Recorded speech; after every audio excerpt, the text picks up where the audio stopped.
Hello dear friends, स्वागत है आपका आपके यूट्यूब चैनल जमरे एजुकेशन पॉइंट में। आज हम आगे के एमसीक्यूज डिस्कस करने वाले हैं। आरआरबी का प्रीवियस पेपर पार्ट 1 हम डिस्कस कर चुके हैं। आज हम पार्ट 2 डिस्कस करेंगे। तो अभी तक जिन बच्चों ने चैनल को सब्सक्राइब नहीं किया वो सब्सक्राइब कर लें, और जितने भी BMLT DMLT पैरामेडिकल स्टाफ जिन्होंने आरआरबी में अप्लाई किया हुआ है उन सारे फ्रेंड लोगों को शेयर कर दें। ठीक है, तो आज से हम स्टार्ट करते हैं पार्ट 2। तो जैसे ही डिस्प्ले पे क्वेश्चंस दिखता है आप उसको कमेंट्स बता सकते हो आपके हिसाब से, ताकि आपको भी पता चल सके कि आपकी जो प्रिपरेशन है किस तरह की प्रिपरेशन चल रही है। तो जैसा कि क्वेश्चंस में which of the following are catalase produce bacteria, निम्नलिखित में से कौन कैटालेस उत्पादक बैक्टीरिया है। ये जो क्वेश्चन दिया हो गया ओबियसली ये माइक्रो का क्वेश्चन से माइक्रो का ही से ही ज़्यादा पूछा जाता है। ठीक है, तो इसमें देखो क्वेश्चन घुमावदार है। सिंपल से अगर आपको पूछा जाता है कि कैटालिस पॉजिटिव नेगेटिव पूछते तो आप उसको शायद आसानी होती है, लेकिन इसको क्वेश्चन को थोड़ा सा घुमा दिया गया है, इसलिए वो ठीक है घुमा कंफ्यूज करने के लिए कैटालिस प्रोड्यूसिंग बैक्टीरिया बोल दिया गया है। हमें कंफ्यूज नहीं होना है, ये कैटालिस पॉजिटिव ही है। ठीक है, इस हिसाब से आपको देखना है कि इसमें जो पूछा गया वो कैटालिस पॉजिटिव बैक्टीरिया पूछा गया है। तो आप जानते हो कि कैटालिस पॉजिटिव कौन कौन से बैक्टीरिया और कैटालिस नेगेटिव कौन कौन से बैक्टीरिया है। तो एक आप लिस्ट बना के भी आप इसको देख सकते हो। ठीक है, पैरासाइट हो सकता है, स्ट्रेप्टोकोकस हो सकता है, स्टेफाइलोकोकस हो सकता है, या निमोटोड्स हो सकते हैं। ठीक है, तो आपके हिसाब से इसका जो क्या आंसर होने वाला है आप देख सकते हो। इसमें पहले तो आपको ये पता होना चाहिए कि कैटालिस नेगेटिव कौन कौन से बैक्टीरिया और कैटालिस पॉजिटिव कौन कौन से हैं। ठीक है, तो अगर इसमें से कुछ स्यूडोमोनास वगैरह नोकार्डिया आ गया तो ये सारी चीज़ें भी हमारे कैटालिस पॉजिटिव हो सकते हैं। ठीक है, कौन कौन से स्यूडोमोनास और नोकार्डिया और भी बहुत सारे स्पेसीज़ हैं, तो ये सारे के सारे कैटालिस पॉजिटिव हैं। ठीक है, तो उसमें भी एक पॉजिटिव दिया गया है, तो आपको सेलेक्ट करना है। हमें सबसे पहले ए तो हटा ही देना है कि जो पैरासाइट होता है वो कैटालिस पॉजिटिव नेगेटिव नहीं होगा, और जो डी बी निमेटोड है वो कन्फ्यूज़न करने के लिए दिया गया। ठीक है, बाकी जो ऑप्शन है वो स्ट्रेप्टोकोकाई या स्टेफाइलोकोकाई। तो जो स्ट्रेप्टोकोकस है वो कैटालिस नेगेटिव बैक्टीरिया है। ठीक है, नॉन प्रोड्यूसिंग बोल सकते हैं अपन, catalase non producing bacteria streptococcus. तो जो कैटालिस प्रोड्यूसिंग बैक्टीरिया है वो हमारा स्टेफाइलोकोकस है। तो इस हिसाब से इसका जो राइट आंसर आएगा सी। ठीक है, तो इस हिसाब से पढ़ना है आपको। आप भी इसका आंसर फटाफट कर सकते हो। चलिए इसका आंसर देखेंगे कि simultaneous presence of anaemia, leucopenia and thrombocytopenia is called. ठीक है, अब ब्लड में क्या किस किस की चीज़ की कमी हो रही है। एनीमिया तो जानते हैं कि रक्त की कमी, मतलब आरबीसी की कमी को ही हम एनीमिया, खून की कमी को ही हम एनीमिया बोलते हैं। ल्यूकेमिया किसको बोलते हैं, ल्यूकोपीनिया बोला है। ल्यूकोपीनिया मतलब जो WBC हमारी ल्यूकोसाइट से उसका डिक्रीज़। ठीक है, तो उसको ल्यूकोपीनिया, और थ्रोम्बोसाइटोपेनिया मतलब यहाँ पर उसके साथ साथ में WBC के साथ साथ में उसकी प्लेटलेट भी कमी हो रही है। मतलब टोटली हम बोल सकते हैं पूरे सारे कंपोनेंट्स ब्लड के कम हो रहे हैं, डिक्रीज़ हो रहे हैं। उस कंडीशन को क्या बोल सकते हैं। ठीक है, एक साथ उपस्थित को कहा जाता है। ठीक है, तो हेमोलाइटिक एनीमिया, मेगालोब्लास्टिक एनीमिया, या पेनसाइटोपेनिक एनीमिया, या सिकल सेल्स एनीमिया। ठीक है, तो आपके हिसाब से इसका जो राइट आंसर क्या होने वाला है आप कमेंट्स में ज़रूर बता सकते हो। ठीक है, एनीमिया तो पता ही है कि एनीमिया, लेकिन किस टाइप का एनीमिया बताना है हमें। हेमोलाइटिक एनीमिया हो गया, megaloblastic anaemia, pancytopenic anaemia, sickle cells anaemia.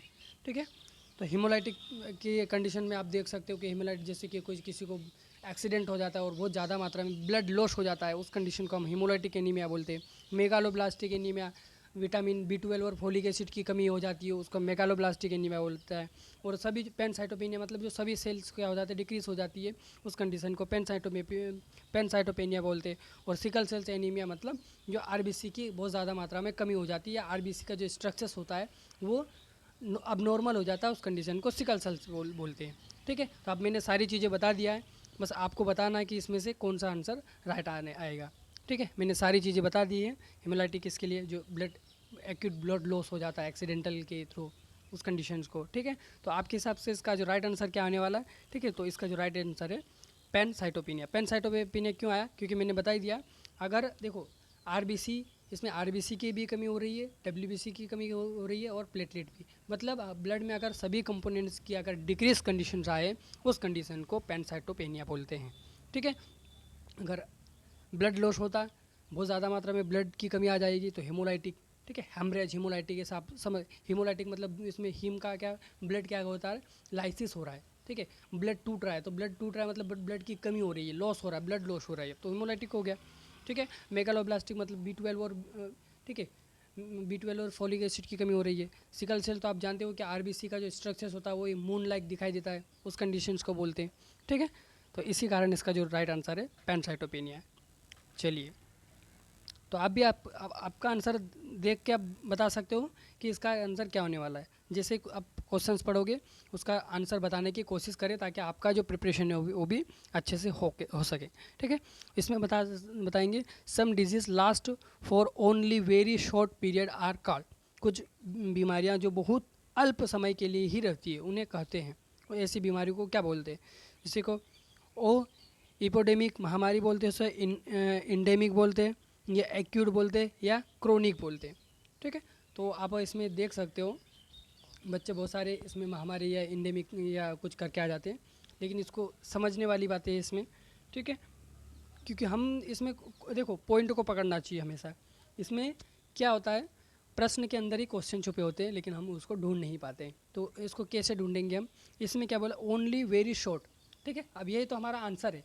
Only very short का जो अदर्स नाम होता है वो होता है एक्यूट। ठीक है, अगर ओनली वेरी लॉन्ग आ जाता है तो वो हो जाता है क्रोनिक, मतलब लंबे समय से कोई बीमारी है वो क्रोनिक डिजीज़ है। अगर तुरंत हो रही है, सडनली हो रही है, शॉर्ट हो रही है, ठीक है, ओनली वेरी शॉर्ट पीरियड, ठीक है, तो वो क्या किस कंडीशन में आ जाएगी, एक्यूट। तो आपका आंसर ऐसे ही निकल आता है।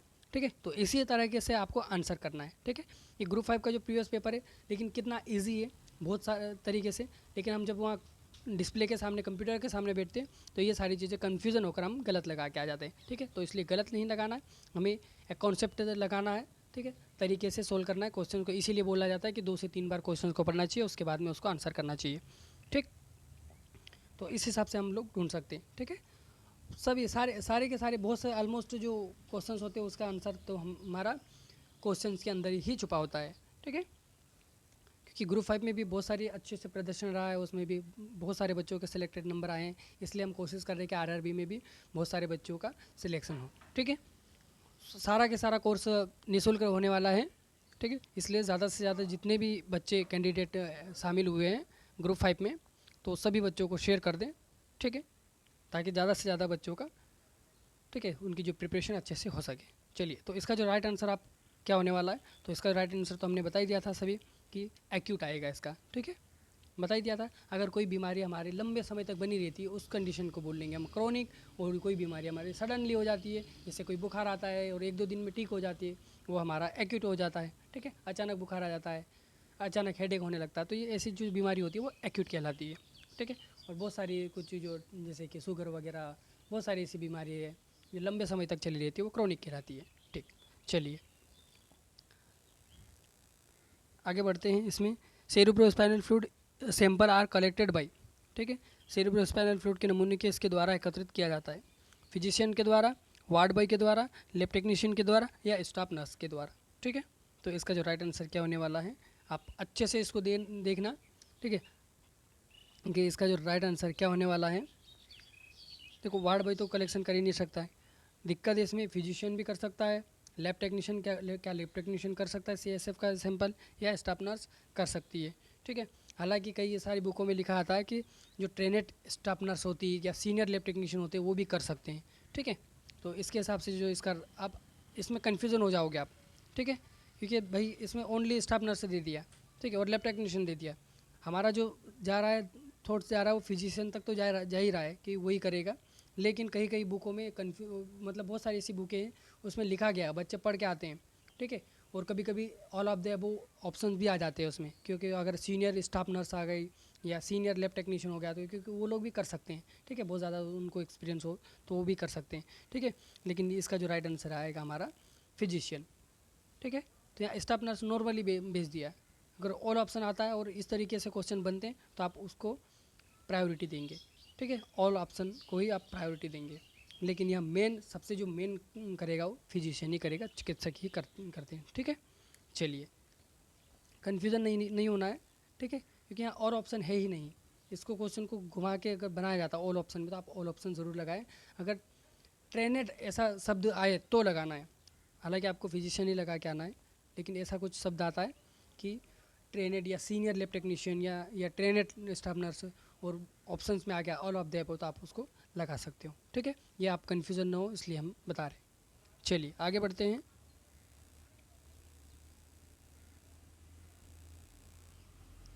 चलिए कुछ इसमें जीके के भी क्वेश्चन आ चुके हैं।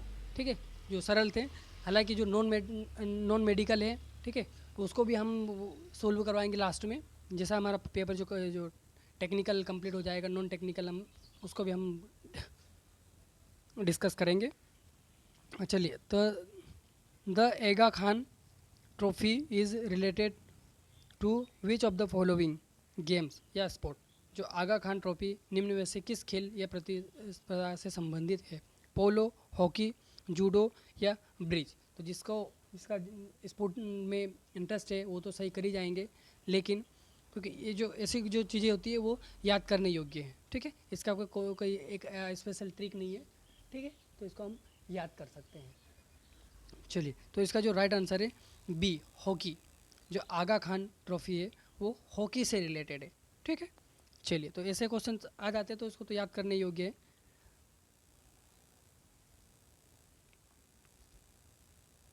चलिए, इसका आंसर देखेंगे, chemical which liquefy when exposed to air are called. ठीक है, रसायन जो हवा के संपर्क में आने पर द्रवीभूत हो जाते हैं उसे कहते हैं primary standard, buffer, reagent mixture या हाइग्रोस्कोपी। ठीक है, इसमें कन्फ्यूज़न होने वाली चीज़ें हो सकती है। ठीक है, लेकिन कन्फ्यूज़न नहीं होना है। ठीक है, प्राइमरी स्टैंडर्ड ये क्या हो रहा है, द्रवीभूत हो जाते हैं मतलब लुप्त हो जाता है। ठीक है, ऐसा जो रसायन जो हवा में आते ही वो गायब हो जाता है। ठीक है, भूत बोला ना, द्रवीभूत। अब इंग्लिश में भी हमें समझ में आ रहा है कि chemical which liquefy when exposed to air are called. Exposed मतलब वो नष्ट हो जाता है। ठीक है, हवा के संपर्क में आने से ही वो द्रवीभूत हो जाता है, मतलब भूत की तरह दिखाई नहीं देता है। ठीक है, तो वो कौन सा हो सकता है? तो उसका आंसर डी। अब डी क्यों आया इसमें? हाइग्रोस्कोपी। स्कोपी मतलब देखना, हाइग्रो मतलब गायब। जैसे कि हम बोलते हैं ना हाइड्रो का मतलब जो कॉन्टेक्ट है हमारा। ठीक है, जो पानी का होता है, हाइग्रो एक डिजीज़ होती है जिसको पानी से डर लगता है। ठीक है, एक हाइग्रो डिजीज, ठीक है, हाइग्रो नामक की बीमारी होती है जो कुत्ते के काटने से या रेबीज होने से भी ऐसे जो पेशेंट होते हैं उनको भी पानी से डर लगता है। ठीक है, तो एक हाइग्रो डिजीज़ होती है। तो यहाँ हाइग्रोस्कोपी मतलब वही, कहने का मतलब वही आ रहा है। ठीक है, हाइग्रोस्कोपी मतलब वही, उस कंडीशन को बोलेंगे वहाँ पर द्रवीभूत हो जाते हैं, उस कंडीशन को हम हाइग्रोस्कोपी बोलते हैं। ठीक है, बफर तो हमारा काम यूज़ होता है, वो कभी गायब नहीं होता है। ठीक है, प्राइमरी स्टैंडर्ड के तो गायब होने की कोई बात ही नहीं। अगर कोई रिएजेंट मिक्स है वो भी गायब नहीं हो सकते, लेकिन जो हाइग्रोस्कोपी है वो उस कंडीशन को वो बोलेंगे, जो द्रवीभूत हो जाते हैं उस कंडीशन को हाइग्रोस्कोपिक बोलते हैं।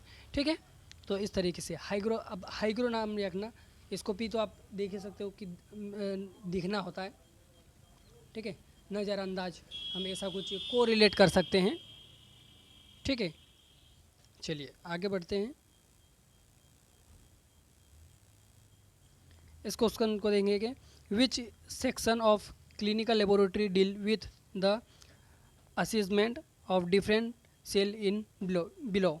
ठीक है, वो बिलो आया और ब्लो आ गया नीचे। ठीक है, तो नैदानिक प्रयोगशाला का कौन सा भाग रक्त में विभिन्न कोशिकाओं के मूल्यांकन से संबंधित है? ठीक है, अब देखो ये तो बहुत ही इजी और सिंपल तरीके से क्वेश्चन बनाया गया, लेकिन क्वेश्चन इतना बड़ा दे दिया कि हम ऐसे ही कन्फ्यूज़न हो जाएंगे। ठीक है, कितना इजी दिया गया है लेकिन हम कन्फ्यूज़न हो जाएंगे, इसलिए देखो किस तरीके से क्वेश्चन को घुमा दिया गया। Which section are clinical laboratory deal with the assessment of the different cell in below. ठीक है, ये ब्लड लिखना चाहिए था। ठीक है, नैदानिक प्रयोगशाला का कौन सा भाग रक्त में विभिन्न कोशिकाओं के मूल्यांकन में है? तो हीमेटोलॉजी, सीरोलॉजी और बायोकेमिकल एनालिसिस या स्पेसिमेन कलेक्शन। ठीक है, तो इसमें सिंपल सी बात है, हीमेटोलॉजी जिसमें ब्लड की स्टडी होती है। हमने क्या पढ़ के आया कि in which deal with study of blood. ऐसा पढ़ के आया हम, ठीक है, इसलिए कन्फ्यूज़न हो जाते हैं। और कोई स्पेसिमेन कलेक्शन करके आ जाते हैं, लेकिन आपको कन्फ्यूज़न नहीं होना है। देखो जो प्रश्न बनते हैं बहुत ही एक तरीके से बनते हैं, ठीक है, तो उनको भी होता है कि जो कैंडिडेट होंगे वो किस तरीके से सोचते हैं, और जो भी सिलेक्टेड कैंडिडेट होते हैं वो उनको एक अनुभवी इन प्रश्नों के माध्यम से एक अनुभव देखना चाहते हैं वो कि ये ड्यूटी करने के लायक है कि नहीं। तो जिन जिन बच्चों में ये क्वालिटी होती है वो एग्ज़ाम को फाइट कर जाते हैं, ठीक है, तो वो ये सारा एक्सपीरियंस वो समझ लेते हैं इन क्वेश्चन के माध्यम से ही। उसकी जो एबिलिटी है, उसकी जो क्षमता है वो एब्जॉर्व कर लेते हैं, ठीक है। तो उसी प्रकार के जो क्वेश्चन बनते हैं ताकि जो बंदा भाई आरआरबी में जाएगा तो वो क्या उसके काबिल है, तो उसी हिसाब से वो क्वेश्चन के अंदर ही उसकी क्वालिटी चेक कर लेते हैं, ठीक है। तो इसका जो राइट आंसर आएगा हमारा ए। चलिए, ठीक है, the amount of anticoagulant in a CPDA 300 ml blood collection bag is CPDA 3 ml, ठीक है। अब CPDA साइट्रेट फास्फेट डेक्सट्रोज, ठीक है, साइट्रेट मतलब वो उसको वो क्या नहीं कर, अब इसका अलग अलग नाम भी पूछ लेते हैं, ठीक है, इनका फुल फॉर्म भी आप याद रखें। और इसका जो लेक्चर मैंने पर्सनली ब्लड बैंक का उसमें बनाया हुआ है, उसमें पूरा बहुत ही बेटर तरीके से समझाया है। तो ब्लड बैंक और ब्लड ग्रुप से रिलेटेड जो भी क्वेश्चंस रहेंगे वो उसी एक ही वीडियो में पूरे अच्छे तरीके से एक्सप्लेन किया हुआ है। तो आप जो प्रीवियस वीडियो अपलोडेड है ब्लड बैंक और ब्लड ग्रुप का वो आप ज़रूर देखिए, उसमें पूरे ट्रिक के माध्यम से उसको समझाया गया है कि अगर कैसे अगर 300 ml 400 ml 450 ml 350 ml या 100 ml भी अगर पूछ लेंगे तो उसकी क्या ट्रिक है। तो वहाँ से भी आप उस वीडियो को वॉच करके आप उसको उस ट्रिक को समझ सकते हैं और आपके सारे के सारे डाउट क्लियर हो जाएंगे, ठीक है। तो अगर आप इस क्वेश्चन को अच्छे से समझना हो तो आप वो वीडियो ज़रूर वॉच करें, उसमें पूरा ब्लड बैंक और ब्लड ग्रुप को पूरी अच्छी तरीके से एक ट्रिक के माध्यम से उसको एक्सप्लेन किया हुआ है। तो आप ज़रूर उस वीडियो को देखें। हालांकि हम बता ही देंगे इसमें कि इसका जो राइट आंसर क्या होने वाला है, ठीक है। तो इसमें कितना ml हम एंटीकोगुलेंट लेंगे। अब CPDA की बात करेंगे तो साइट्रेट फास्फेट डेक्सट्रोज। अब साइट्रेट का मतलब होता है उसको ब्लड को क्लॉट नहीं होने देना, ठीक है। साइट्रेट मतलब एंटीकोगुलेंट है। फास्फेट मतलब उसकी जो ऑस्मोलिटी है, उसकी जो कंसंट्रेशन है उसको बनाए रखना, ठीक है, उसका pH मेंटेन करके रखना। फास्फेट का काम pH मेंटेन करने होता है।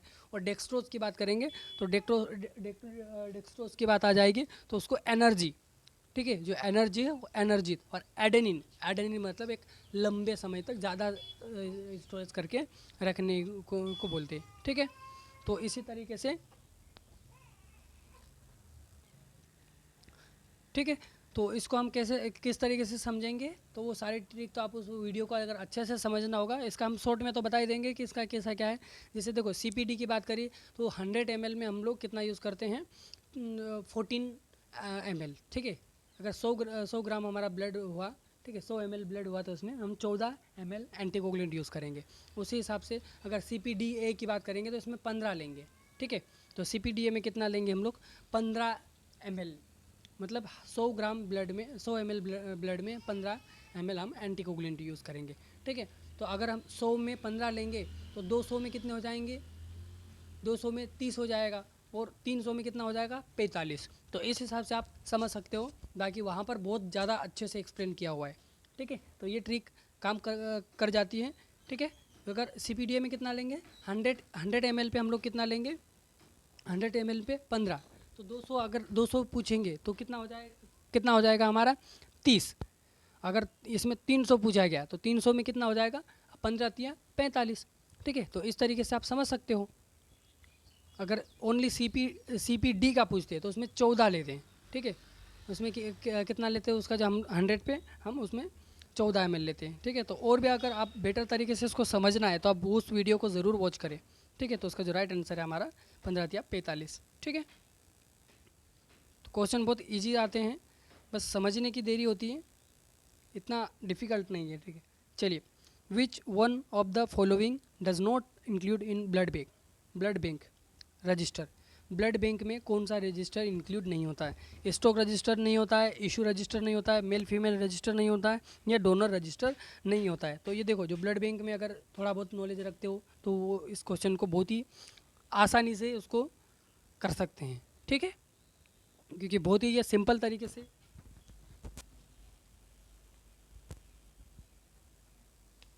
बहुत ही सिंपल तरीके से उसमें पूछा गया है।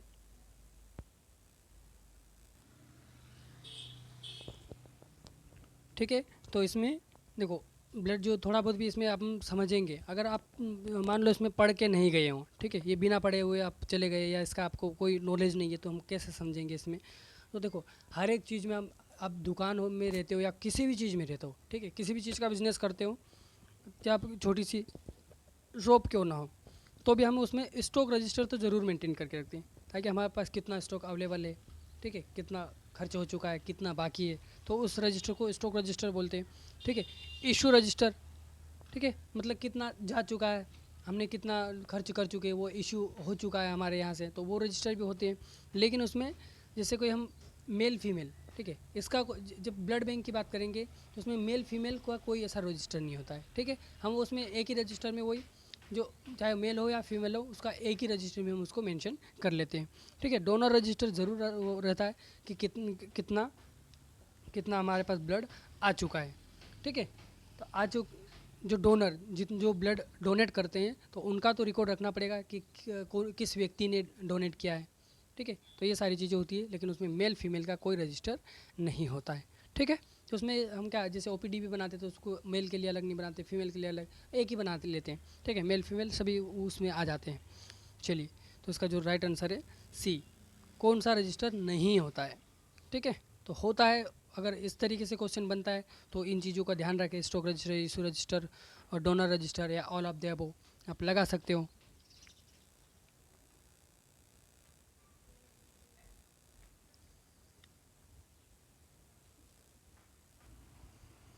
चलिए, इसमें क्या पूछा गया था, the balance use to measure near accurate value, निकट सटीक मानों को मापने के लिए उपयोग की जाने वाली तुला है।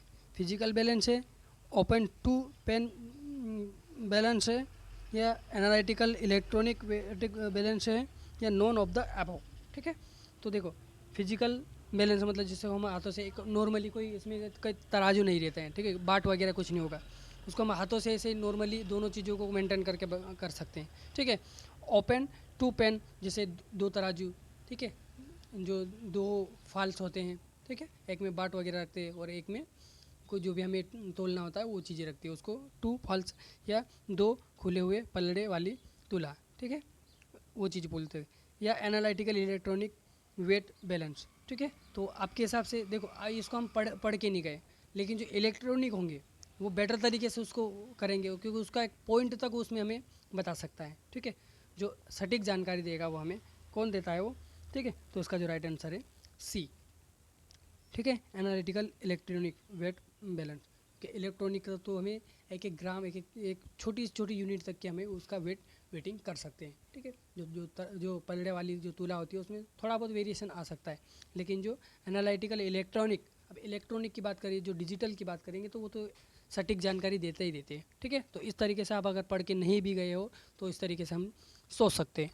चलिए आगे बढ़ेंगे। The name of the anticoagulant present in the tube show in the image. ठीक है, इसमें हमें क्या बताना है, एंटीकोगुलेंट। ठीक है, जो एंटीकोगुलेंट है वो कौन सा होता है। ठीक है, अब एंटीकोगुलेंट भी कौन सा, जो ब्लू कलर का, इसमें कलर मेंशन नहीं किया है, एक इमेज दी गई थी इसमें, तो इमेज उसमें मेंशन नहीं कर पाए। इसमें ब्लू कलर की जो वॉइल्स होती है, ठीक है, तो इमेज की जगह आप प्लेस में लिख लेना ब्लू कलर। ठीक है, तो ब्लू इसमें कलर में ऐड करने वाला था कलर, तो जो ब्लू कलर की जो होती है वो कौन सी होती है। ठीक है, तो हेपेरिन, सोडियम फ्लोराइड, एडीटीए या सोडियम साइट्रेट। ठीक है, अब इसमें इमेज की जगह एक इसमें लिखना बीस हो गया है ब्लू कलर। ठीक है, तो ब्लू कलर या ब्लू स्काई जो किस एंटीकोगुलेंट का यूज़ करती है। ठीक है, तो मैं इसमें बता ही देता हूँ कि हेपेरिन तो हमारे ग्रीन होती है, सभी को पता है। ठीक है, सोडियम फ्लोराइड, ठीक है, तो ये ग्रे कलर की होती है, एडीटीए पर्पल पिंक कलर की होती है, और सोडियम जो साइट्रेट होती है वो ब्लू कलर की होती है। ठीक है, तो इसमें वही सारी चीज़ें पूछी गई थी, तो इसका जो राइट आंसर है सोडियम साइट्रेट। आप नोट कर लीजिए, heparin green colour, sodium fluoride grey colour, EDTA लेवोजेंडा आ सकता है, पर्पल पिंक आ सकता है। ठीक है, पर्पल कलर पिंक का दे सकते हैं, और सोडियम साइट्रेट है वो, ठीक है, ब्लू कलर की आती है। ठीक है, तो ये इसका राइट आंसर है। चलिए, which of the following does not include routine liver function test, ठीक है। एलएफटी में, ठीक है, एलएफटी में कौन सा टेस्ट नहीं आता है? बिलीरुबिन नहीं आता है, एल्कलाइन फास्फेट नहीं आता है, एसजीओटी नहीं आता है, या बाइल एसिड नहीं आता है, ठीक है। रूटीन में भाई बिलीरुबिन तो आता ही आता है, एसजीओटी तो रूटीन में करेंगे ही करेंगे, ठीक है। एल्कलाइन फास्फेट हो या बाइल एसिड होगा, ठीक है। तो आपको देखना है इसमें कि देखो बिलीरुबिन और एसजीओटी तो आप लगाते ही होंगे, ऑलमोस्ट जो बच्चे थोड़ा बहुत काम करते हैं वो तो जानते हैं। जो आरआरबी में फॉर्म डाला है तो ओबियसली जो ट्रेनेड लोग ही डालते हैं, या तो कर रहे होते हैं, ठीक है। तो थोड़ा बहुत तो उनको बेसिक लैब में जो काम करते हैं तो ये सारी चीज़ें तो पता ही चली जाती है, ठीक है। तो उसका जो राइट आंसर है डी। भाई हम बिलीरुबिन तो लगाते हैं पीलिया के लिए, जॉन्डिस के लिए, एल्कलाइन फास्फेट भी हम लोग लगाते हैं, ठीक है, एसजीओटी और एसजीपीटी, ठीक है। तो ये सारी चीज़ें लगाते हैं, लेकिन बाइल एसिड नहीं लगाते इसमें, रूटीन इसमें हम लोग यूज़ नहीं करते हैं। बहुत ही ज़्यादा अगर लीवर सिरोसिस ऐसी कंडीशन आ गई है, ठीक है, लेकिन प्री हेपेटिक कंडीशन में हम लोग नहीं लगाते हैं, ठीक है। हेपेटिक कंडीशन में और पोस्ट हेपेटिक कंडीशन में ये सारी चीज़ें देखने कर सकते हैं। ऐसी कंडीशन आ गई तो आप देखना प्री हेपेटिक मतलब इसमें अब लीवर ठीक है, कोई ज़्यादा उतना डैमेज नहीं हुआ। हेपेटिक मतलब अब लीवर में भी कुछ मिस्टेक आ रही है, तो उस हेपेटिक कंडीशन में और पोस्ट हेपेटिक कंडीशन में हम लोग बाइल एसिड का टेस्ट कर सकते हैं, ठीक है, कि लीवर कितना डैमेज हुआ है, ठीक है, ये सारी चीज़ें।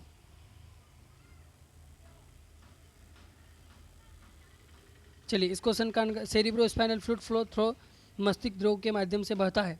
सब ड्यूरा स्पेस, पायामीटर, सब आर्कोनोइड स्पेस, या नॉन ऑफ द अबव। ये तो बहुत ही इजी क्वेश्चन है, ठीक है, सबको पता है कहाँ पर बहता है, कहाँ पर बनता है, ठीक है। सब आर्कोनोइड फ्लेक्सस की बात करेंगे तो वहाँ पर इसका फॉर्मेशन होता है, ठीक है।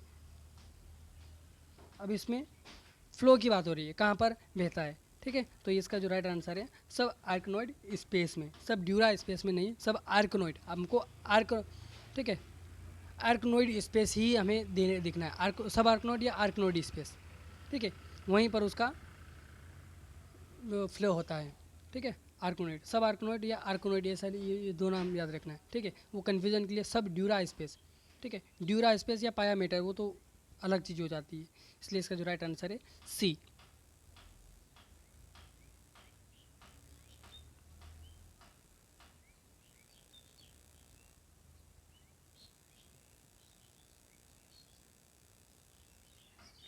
चलिए, इस क्वेश्चन का विच of the following does not include in various aspect of the quality control in blood bank, ठीक है। ब्लड बैंक में निम्न में से कौन सा ब्लड बैंकों में गुणवत्ता नियंत्रण के विभिन्न पहलुओं में शामिल नहीं है? अब नहीं है बोलना है, ठीक है।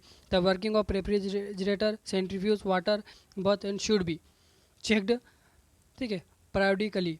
रेफ्रिजरेटर, सेंट्रीफ्यूज और वाटर बर्थ के संचालन को समय समय पर जांच करना, या all of the reagent should be clean without any turbidity, या सभी अभिक्रमों को बिना किसी गंदलेपन के साफ होना, ठीक है, या anticholine should be checked with only the positive control, ठीक है, या एंटीकोलिन को केवल सकारात्मक नियंत्रण द्वारा जांच चाहिए, या record of validation, quality control and staff training production, ठीक है, प्रोड्यूस्ड मस्ट बी मेंटेनेड। सत्यापन और गुणवत्ता नियंत्रण और कर्मचारी की परीक्षण प्रक्रिया के रिकॉर्ड में रखने चाहिए। तो इनमें से क्या नहीं पूछा गया इसमें, ठीक है। तो देखो बाकी चीज़ें तो इसमें करनी चाहिए, लेकिन इसमें जो सी है भाई, इसमें एंटीजन को केवल सकारात्मक नियंत्रण द्वारा ही जांच करना चाहिए, तो ये तो गलत है भाई। क्या उसमें सकारात्मक नियंत्रण हो या नकारात्मक नियंत्रण हो, हमें करते ही रहना चाहिए, ठीक है। इसमें केवल एक ही चीज़ों के उसमें कि भाई कोई एंटीजन अगर पॉजिटिव आ रहा है तभी तो हमें उसको नियंत्रण करने की आवश्यकता नहीं हो, हमें तो हर कंडीशन में उस चीज़ को कंट्रोल करके रखना चाहिए, पॉजिटिव की कंडीशन में भी और नेगेटिव की कंडीशन में, ठीक है। चलिए,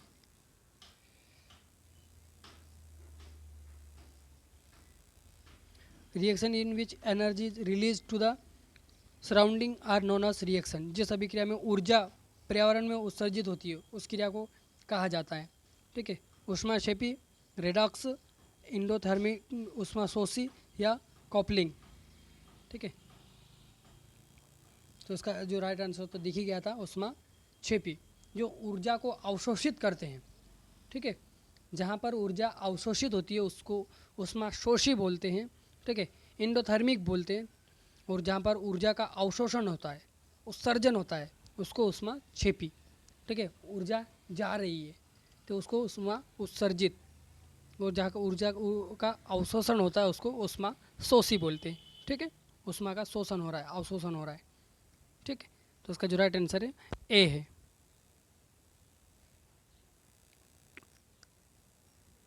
चलिए इसको भी देख लो। Component of professionally socialization include, पेशेवर समाजीकरण के घटकों में शामिल है नॉलेज एंड स्किल, ज्ञान और कौशल, एटीट्यूड रवैया, प्रोफेशनल वैल्यूबल, प्रेशर मूल्य, या ऑल ऑफ द अबव। तो इसका जो सभी चीज़ें होना चाहिए भाई। अगर हमें समाज में पेशेवर समाजीकरण के घटकों में शामिल है, अगर जो हमारे समाज के घटक है, जो तत्व है, वो क्या है, तो समाज को नॉलेजवान भी होना चाहिए और स्किल्स भी होना चाहिए, गुणवान भी होना चाहिए, एप्टीट्यूड भी होना चाहिए उसमें, प्रोफेशनली उसका जो वैल्यू होना चाहिए। तो ये सारी चीज़ें उसमें एक होना चाहिए। एक समाजवार पेशेवर है उनमें ये सारी क्वालिटी अवेलेबल होनी चाहिए। विच of the following is not lymphoid organ, निम्न में से कौन सा लिम्फोइड अंग नहीं है? बोन मेरो, लीवर, थाइमस, या लिम्फ नोड। ठीक है, इसमें कौन सा लिम्फोइड ऑर्गन नहीं है? ठीक है, तो बोन मेरो नहीं है, लीवर नहीं है, या थाइमस नहीं है, या लिम्फ नोड। ठीक है, तो इसमें जो बी है लीवर हमारा लिम्फोइड ऑर्गन नहीं है। अब लिम्फोइड का क्या काम होता है, इसके भी वीडियो बने हुए हैं। और जो मेन एक बात है, तो जो हमने क्वेश्चन डले हुए हैं, जैसे माइक्रो के थ्योरी प्लस एमसीक्यूज डली हुई है, सभी जो ऑलमोस्ट सब्जेक्ट के हैं उनके अलग से जो वीडियो अलग अलग पर्सनली एमसीक्यूज भी डले हुए हैं और थ्योरी प्लस एमसीक्यूज भी डले हुए हैं। ठीक है, क्योंकि हिस्टोलॉजी और माइक्रोबायोलॉजी और क्लिनिकल के जितने भी यूरिन हो, सीएसएफ हो, और स्टूल्स हो, तो सीमेन हो, तो इन सारी चीज़ों के पर्सनली अलग अलग के वीडियो अपलोडेड है। तो आप क्लिनिकल के वो वीडियो भी देख सकते हो, वो बहुत ज़्यादा हेल्पफुल होने वाले हैं। और इसी तरीके से जो, क्योंकि सबसे ज़्यादा जो पूछा जा रहा है वो हिस्टो, माइक्रो और क्लिनिकल, इसीलिए हम उनके पर्सनली एमसीक्यूज बनाए हुए हैं, तो आप वो ज़रूर वॉच करें।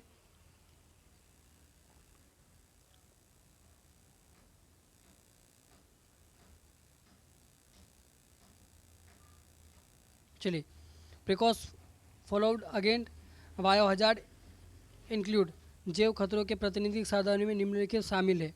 तो इसमें क्या क्या शामिल है? तो prevention of self injury during specimen collection, तो ये भी शामिल है।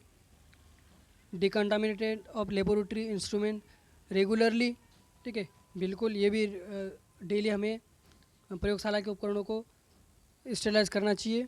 ये इम्यूनाइजेशन ऑफ लेबोरेटरी पर्सनल, बिल्कुल जो लेबोरेटरी में काम कर रहे हैं, ठीक है, प्रयोगशाला कर्मियों का टीकाकरण होना भी ज़रूरी है। तो इसका जो सभी आंसर है।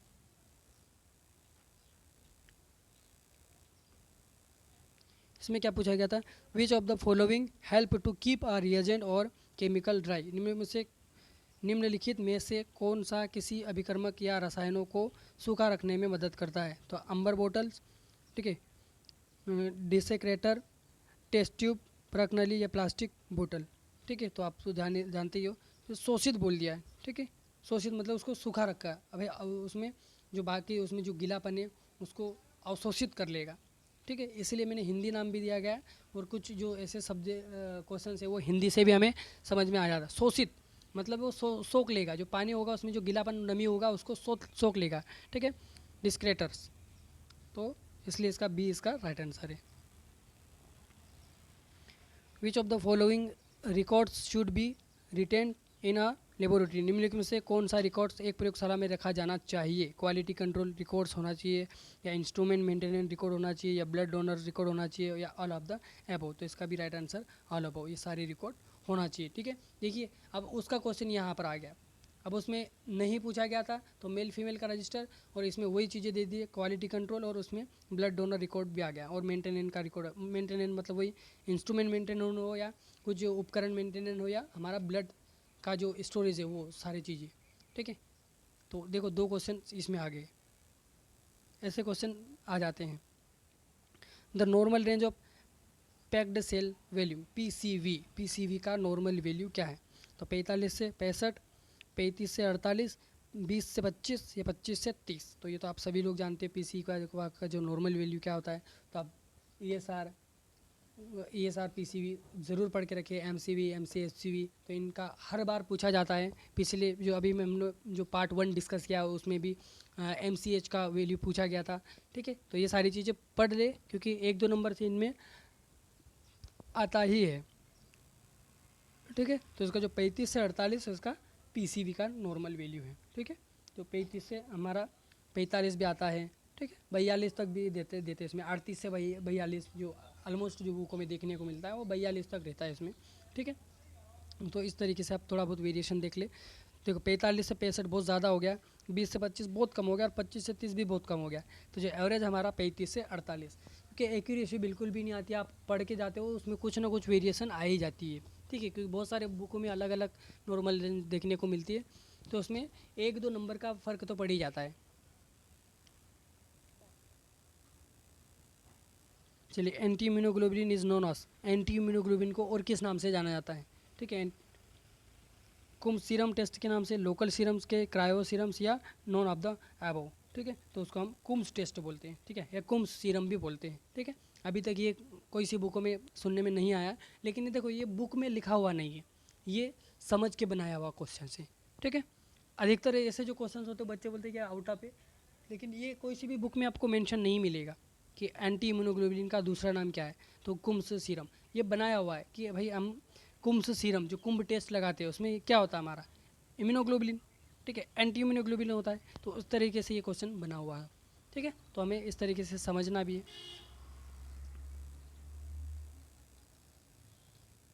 चलिए, microscopic examination of urine is done of to find out. उसमें माइक्रोस्कोपिक में हम लोग क्या क्या देखते हैं? RBC देखते हैं, पस सेल्स देखते हैं, कास्ट सेल देखते हैं, या सभी। तो ऑलमोस्ट RBC में हम जो यूरिन का जो सैंपल होता है हमें RBC भी देखने को मिलती है, पस सेल्स भी देखने को मिलती है और कास्ट सेल भी देखने को मिलती है। तो इसका जो ऑल ऑफ द एबव, ये सारी चीज़ें हल्की मात्रा में देखने। अगर 1 से 2 या 2 से 3 भी दिखाई दे रही तो RBC नॉर्मल है। अगर 5 से ऊपर जाती है तो हम वो RBC हेमेचूरिया की कंडीशन में वो चले जाता है। ठीक है, हेमेचूरिया मतलब यूरिन के अंदर RBC प्रेजेंट है। ठीक है, लेकिन हम अगर नॉर्मल रहा तो वो उसमें, ठीक है, तो इसमें सभी चीज़ें देखने को मिलती है।